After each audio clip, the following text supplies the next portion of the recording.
6-0 win tonight, out shooting Valpo 28-8. Did your team look as dominant and polished as the scoreboard would suggest?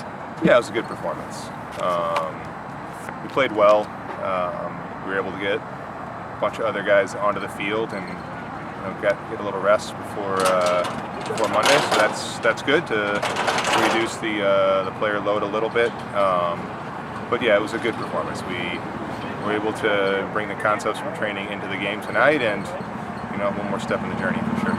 After the last couple of games against St. Louis and UC Riverside, you said one of the things you were hoping to see was your team maintaining better possession. Did you see it tonight? Yeah, we passed the ball better tonight for sure. We were able to find players in more dangerous spots higher up the field, and our decision making to transition quickly to goal or to keep it was better. I thought we became a little one-dimensional in the first half. We always played underneath. We never really stretched them, and I thought McLaughlin had some space to run in behind. We didn't really stretch him very much. I think Phillip played him in once. We got a good chance out of it, but didn't score. But yeah, that concept of retaining possession and moving the opponent, hopefully exploiting him in the right spaces, was better tonight for sure. You headed to the locker room at halftime with a 4-goal lead. How much of the discussion in there was simply maintaining focus as opposed to making any kind of tactical adjustments? Yeah, I mean, you're 4-0 up at half. I mean, it's obviously a really good spot to be. We talked about how they could hurt us, areas that they caused us trouble. Anytime we had a silly foul in our own half, or anytime we put the ball out deep for a long throw, caused us some issues. But and a little bit on transition, they had some opportunities if we put too many numbers forward. But we didn't think they'd break us down if we were compact and got numbers behind the ball. And then the plan was, make a plan to limit the minutes on the high minute players. Get some other guys who don't get an opportunity very much a chance to enjoy themselves. 6 goals from 6 different players. How valuable is that to you and your staff, knowing you have that many options who can find the net? We scored some good ones too. It's nice. I mean, we have guys that can score. And there's numerous guys who can, given the opportunity, can tuck it away. Now we missed a lot too.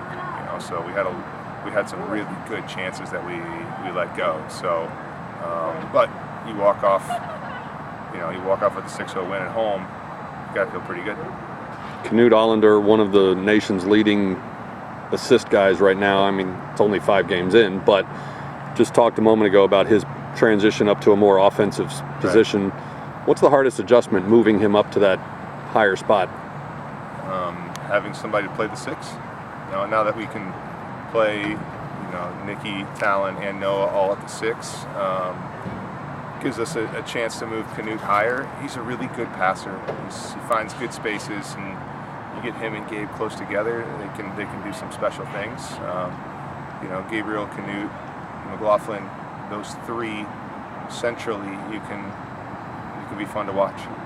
Gabriel Costa played his 2nd game tonight. Looked like a totally different player from his first. Right. Was that just a matter of knocking some rust off, or did you deploy him a little differently? No, we definitely talked about the changes he needed to make, and the pace of this game was a little slower than it was on Monday, so it didn't get really open and stretched. So he's a guy that wants the ball at his feet, and when we can get the ball at his feet, he can make some special things happen. So this is a good game for Gabriel, and I think his first game with the team and his first real game with the team on Monday.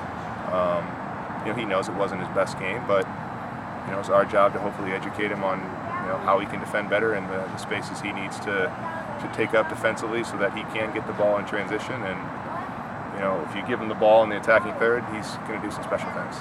You win by a touchdown tonight. Now you head east to go play one of the top-ranked teams in the country in Duke. What do you expect as far as a matchup there and how your team approaches it, and what do you need to do to come away with a good result? Yeah, I haven't seen him yet, honestly. I try my best not to watch 2 opponents ahead, so I'll start studying that tonight and tomorrow morning. We'll put a plan together. The assistants have seen it already, so they're a step ahead of me. It's a big game. I don't think we need any extra motivation or riling that up. You're away at Duke on a Monday night, and the guys, if it's a big opponent that they've likely had circled on their calendar for the whole season.